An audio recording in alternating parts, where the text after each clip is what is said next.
রোহিঙ্গা ভাইয়েরা আপনারা এই ভিডিওটা এভাবে শেয়ার করবেন যেন পুরো বাংলাদেশে ছড়িয়ে যায়। আপনারা বেশি বেশি শেয়ার করুন এবং এই বাঙালি ভাইটি কি বলে আপনারা শুনে যান। এরপর আমি কিছু কথা বলতেছি। রোহিঙ্গা ক্যাম্পে ইংলিশ মিডিয়াম স্কুল আছে, 8 বছর 7 বছর 9 বছরের বাচ্চারা ইংলিশে টকিং করতেছে, ইংলিশে কথা বলে। ইংলিশ মিডিয়াম স্কুল আছে রোহিঙ্গা ক্যাম্পের ভিতরে, তাহলে আমাদের বাংলাদেশের কি প্রত্যেকটা উপজেলায় কি ইংলিশ মিডিয়াম স্কুল আছে?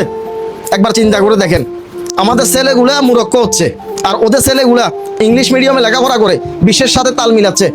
একজন ফরেনার, একজন বিদেশি কন্টেন্ট ক্রিয়েটর আসছে, তার সাথে ইংলিশে কথা বলতেছে। আমাদের যে এলাকা আছে, আমাদের যে ছেলেমেয়েরা আছে, কয়টাই পারবে?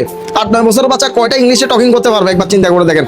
তাহলে তারা এমনভাবে ট্রেনিং নিচ্ছে, তারা এমনভাবে নিজেদেরকে গড়ে তুলতেছে যে আগামীর বাংলাদেশ রোহিঙ্গাদের হবে, আগামীর বাংলাদেশ রোহিঙ্গাদের হবে। সেটা 20 বছর পরে হইতে পারে, সেটা 50 বছর পরে হইতে পারে, তবে সেটা রোহিঙ্গাদের বাংলাদেশ হবে। তারা একসময় দাবি করবে তারা আদিবাসী, আর আমরা যারা বাংলাদেশি আমরা রোহিঙ্গা। আরে ভাই, আপনার ছেলে মূর্খ হবে কেন? আপনি তো নিজে মূর্খ একজন মানুষ, আপনি তো একজন নিজে মূর্খ মানুষ। আপনাদের ছেলেগুলা কেন মূর্খ হবে? কে বলতেছে বাংলাদেশে ছোট ছোট ভাষারা ইংলিশ পারে না? শুধু আপনার ছেলে পারে না আর আপনি পারেন না। আপনি মূর্খ, আপনার ছেলে মূর্খ, সেজন্য পারে না। যে রোহিঙ্গা ক্যাম্পে ইংলিশ মিডিয়াম স্কুলকে আপনি দিয়েছেন, কে দিছে আপনি একটু কমেন্টে বলে আসেন তো, যদি আপনি আমার ভিডিওতে দেখে থাকেন। এটা হচ্ছে প্রাইভেট সেন্টার, এটা নিজেদের তৈরি করা প্রাইভেট সেন্টার, নিজেদের দক্ষতা দিয়ে ছেলেদেরকে, ছোট ছোট বাচ্চাদেরকে পড়ানো হয়। আপনি দিছেন? কে আপনার বাবা টাকা দিয়ে ইংলিশ মিডিয়াম স্কুল চালু করছে? কে আপনি দিছেন? কে দিছে? সরকার দিছে ইংলিশ মিডিয়াম স্কুল। এখানে আপনাকে কে বলছে যে রোহিঙ্গা ক্যাম্পে ইংলিশ মিডিয়াম স্কুল আছে? এটা সম্পূর্ণ মিথ্যা। এখানে হচ্ছে ইংলিশ মিডিয়াম কোনো স্কুল নাই, যা সাধারণত যে ছোট ছোট বাচ্চাদেরকে স্কুলের মধ্যে যেগুলো পড়ানো হয়, বাংলা বার্মিজ যা কিছু পড়ানো হয় সব রিমিক্স করে মিক্স করে এটা পড়ানো শেখানো হয়। কিন্তু রোহিঙ্গাদের যে প্রাইভেট সেন্টারগুলো রয়েছে আলাদা পার্সোনাল, এখানে ছোট ছোট বাচ্চাদেরকে ইংলিশ বা সব কিছু শেখানো হয়।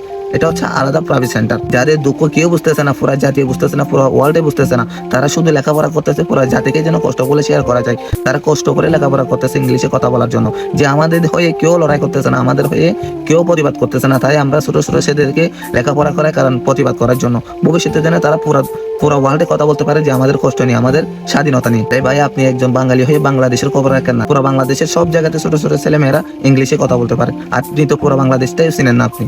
আর আপনি বলতেছেন আমরা রোহিঙ্গারা টেনে নিতেছি। ভাই, আমরা তো লেখাপড়া টেনে নিতেছি, আমরা তো আর মারামারি গোলাগুলি অস্ত্রধারী এগুলা টেনে নিতেছি না, আমরা তো লেখাপড়া টেনে নিতেছি। আপনি কত বড় মূর্খ হলে কথাগুলো বলতে পারেন? আপনি নিজে একটা ভেবে চিন্তে দেখেন, আপনি কত বড় একটা মূর্খ হলে আপনি কথাগুলো বলতে পারেন? অবশ্যই আপনি মূর্খ, তাই প্রমাণ করলেন আপনি আরেকটা কথা বলতেছেন না আগামীর বাংলাদেশ রোহিঙ্গাদের হবে। আপনার কি জানা আছে যখন 1991-92 সাল থেকে রোহিঙ্গারা বাংলাদেশের ক্যাম্পে বসবাস করতেছে, প্রায় আজকে 35 বছর হয়ে গেছে অনেক রোহিঙ্গাদের, তারা কি এখনো পর্যন্ত বলছে যে এটা আমাদের বাংলাদেশ, এটা আমাদের, এখানে নাগরিকত্ব দিতে হবে, এখানে স্বাধীনতা দিতে হবে, এখানে অধিকার দিতে হবে, এখানে আইডি কার্ড দিতে হবে? সেটা কখনো রোহিঙ্গারা বলছে?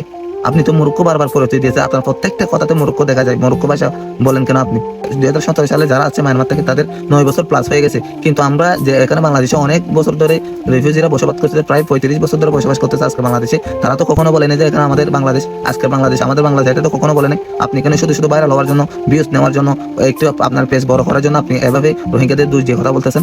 আপনি যদি রেগুলার যদি এভাবে ভিডিও বানিয়ে যান, তাহলে আপনারা দিতে থাকবে না। সবাই যদি রিপোর্ট করে, আপনারা রিটার্ন দিনে থাকবে না। আমরা একটা কথা সবসময় বলে থাকি, প্রথমত বাংলাদেশ সরকার এবং বাংলাদেশের জনগণকে আমরা সবসময় সম্মান করি, রেসপেক্ট করি। প্রথমত তাদেরকে আমরা শুকরিয়া জানাই, কারণ আমাদেরকে বাংলাদেশে স্থান এবং জায়গা দেওয়ার জন্য এবং সহযোগিতা করার জন্য। আর আপনি বলতেছেন আগামীর বাংলাদেশ রোহিঙ্গাদের বাংলাদেশ, এটা সম্পূর্ণ ভুল ধারণা আপনার। আপনি এখনো পর্যন্ত মনুষ্যত্ব আপনার ঠিক নেই, আপনি পাগল হয়ে গেছেন, আপনি মূর্খ, সেটা আপনি প্রমাণ দিচ্ছেন। আপনি বারবার বলতেছেন যে ভিডিওর মধ্যে যে আমাদের ছেলে মেলে পারে না ইংলিশে কথা বলতে। আরে ভাই, আপনি নিজে জানেন না আপনার ছেলে পারবে কিভাবে? আপনি একজন মূর্খ, আপনার ছেলে মূর্খ হবে না কিভাবে? প্রত্যেকটা ভিডিওতে আপনি মূর্খ পরিচয় দিয়ে যাচ্ছেন। আপনি তো মূর্খ, সেটা আপনি নিজেই পরিচয় দিচ্ছেন। কে বলবার? তো সবাই ভিডিওটা বেশি বেশি শেয়ার করেন। আজকে আমি অনেক ক্ষিপ্ত হয়ে আমি ওর জন্য একটা রিপ্লাই ভিডিও বানাইছি। আমার করার কোনো ইচ্ছে ছিল না, শুধু ওনার জন্য উনি বারবার রোহিঙ্গাদেরকে নিয়ে ভিডিও বানিয়ে যাচ্ছে। তাহলে আজকে যদি বলে থাকে বাংলাদেশের সব মানুষরা এরকম না, তবে রোহিঙ্গাদের পক্ষ থেকে বাংলাদেশের জনগণ এবং বাংলাদেশ সরকারকে আমরা সবসময় রেসপেক্ট করি, সম্মান করি, তাদের প্রতি অনেক কৃতজ্ঞতা। যদি আজকের এই ভিডিওটা বা কোনো বাঙালি ভাইরা যদি ভিডিওটা দেখে কষ্টে নিয়ে থাকেন, তাহলে হাত জোর করে আমি ক্ষমা চাচ্ছি, আপনারা দয়া করে ক্ষমা করে দিবেন। ভিডিওটা শুধু আজকে এই ভাইটার জন্য, আর কারোর জন্য না। আশা করি বুঝতে পারছেন। আল্লাহ হাফেজ, আসসালামু আলাইকুম।